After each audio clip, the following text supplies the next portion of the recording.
불교를 바로 보면 삶이 바로 보입니다. 안녕하세요. 불바보TV의 시민아입니다. 불교 용어 바로 알기에서는 반야심경에 나오는 용어들을 토파보고 있죠. 오늘은 세 번째 시간으로 조견, 오온, 개공, 도일체고액이라는 구절 중에서 조견과 오온에 대해서 먼저 살펴보겠습니다. 조견은요, 비출 조자와 볼견자의 합성으로 비추어 보다라는 뜻이에요. 산스크리트어로 위아 왈로카 야티스마의 번역인데요. 나누어서, 가려서라는 의미의 위에다, 접두사 위에다가 떨어져서 객관적으로라는 아와, 그리고 보다, 관찰하다라는 뜻의 로크, 그리고 사역형인 아야와 3인칭 전미사인 띠, 그리고 부사로서 확실히라는 뜻의 스마가 합쳐진 단어입니다. 그래서 의미는 확실하게 잘 가려서 객관적으로 관찰하셨다 이죠. 무엇을 조견하신 걸까요? 우리 몸과 마음에서 일어나고 사라지는 현상들, 즉 존재를 이루고 있는 오온이 공함을 확실하게 잘 가려서 객관적으로 관찰하신 것인데요. 이 오온을 한번 살펴볼까요? 오온은 다섯 오자에 쌓을 온자를 써서 다섯 가지 무덕이라는 의미인데요. 산스크리트어 빵크 스칸다스의 의역입니다. 중생에게 있어서 물질적이거나 정신적인 것의 축적 혹은 그러한 기능을 하는 것들의 집합, 모임, 쌓임, 덩어리, 무더기로 번역될 수 있습니다. 이 오온은요, 생멸 변화하는 모든 것을 구성하는 다섯 가지 요소인데요. 곧 물질인 색온, 그리고 감각 인상, 즉 느낌인 수온, 그리고 지각 또는 표상인 상온, 마음의 작용 형성인 행온, 그리고 인식인 식온을 이룹니다. 이 색수상 행식의 오온을 좀 더 살펴볼까요? 먼저 색온입니다. 색온은 루파 스칸다라고 하는데 일반적으로는 물질, 일반을 가리키고요. 좁은 의미로는 몸입니다. 물질은 감각으로 지각이 되며 우리는 감각을 통해서 신체를 경험하죠. 그래서 이 색온은 사념처 수행, 신수신법 수행 중에서 신념처, 몸에 대한 대상이 됩니다. 그리고 수온은요, 웨다나 스칸다라고 해서 바깥 세계로부터 자극을 느끼는 감수작용을 말해요. 즉 감각기관으로 입력된 정보에 의해서 일어난 몸의 변화에 가치를 부여하는 마음작용이죠. 쉽게 말하면 괴로운 느낌인 고수가 있고요. 즐거운 느낌인 낙수, 그리고 괴롭지도 즐겁지도 않은 느낌인 불고 불락수가 있습니다.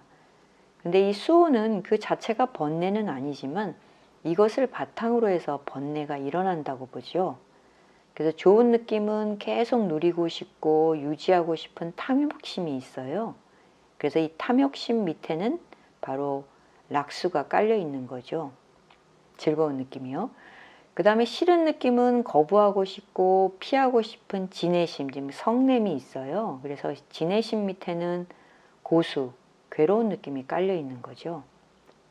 그리고 좋지도 싫지도 않은 느낌, 즉 낙인지 고인지 분명히 알지 못하는 우치심, 그 어리석은 마음 밑에는 잘 분별을 하지 못하는 지둔감, 느리고 좀 둔한 감이 깔려 있습니다. 즉 탐욕심, 진해심, 그리고 우치심은 바로 괴로움의 원인이죠. 그것은 느낌에 대한 반응으로 일어나는데 그러므로 오온 중에서 이 수, 느낌을 객관적으로 관찰하는 것을 통해서 무아와 무상 등의 실제의 본성을 볼 수가 있습니다. 다음은 상원인데요. 삼냐 스칸다라고 합니다. 감각기관을 통해 들어오는 감각 정보를 구분하고 그 다음에 이미지화하는 거, 표상화시키는 거죠. 게다가 이름을 붙여요.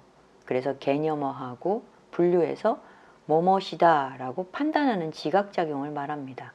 뭐 동그랗고 빨간 것은 사과다처럼요.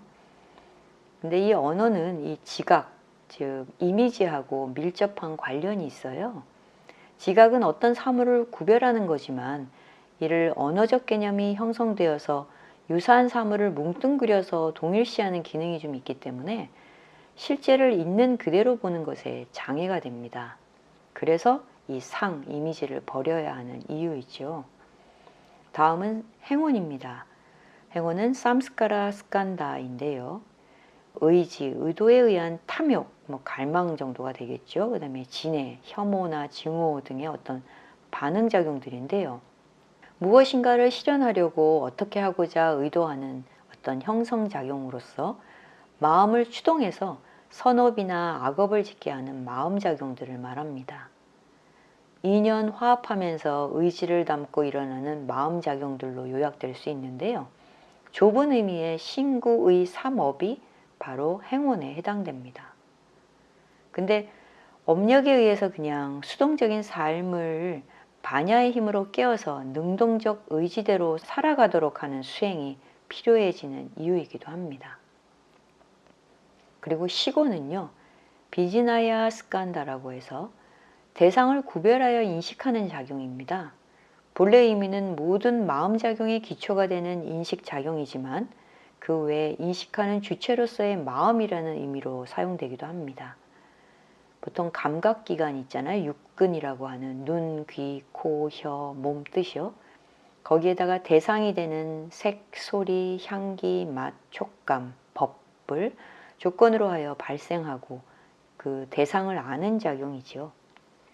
그런데 마음이 따로 있어서 눈을 통해서 형색을 보고 귀를 통해서 소리를 듣고 하는 것이 아니라 그때그때 연기되는 것으로 찰나생, 찰나멸하는 무상한 것이라는 것을 알아야겠지요. 그래서 결론은 존재를 구성하는 5가지 요소, 이것이 오원이죠. 이 오원에는 실체가 없다. 바로 공성이죠. 이 실체가 없다는 알을 얻어서 깨달음에 이르도록 하려는 것, 이것이 바로 반야심경의 핵심입니다. 오늘은 조견과 오원에 대해서 살펴보았고요. 다음 시간은 이 오원이 모두 공하다는 개공과 이것을 통해 모든 괴로움과 재앙을 건넜다는 도일체고액에 대해 살펴보겠습니다. 다음 시간에 뵙겠습니다. 시청해 주셔서 감사합니다.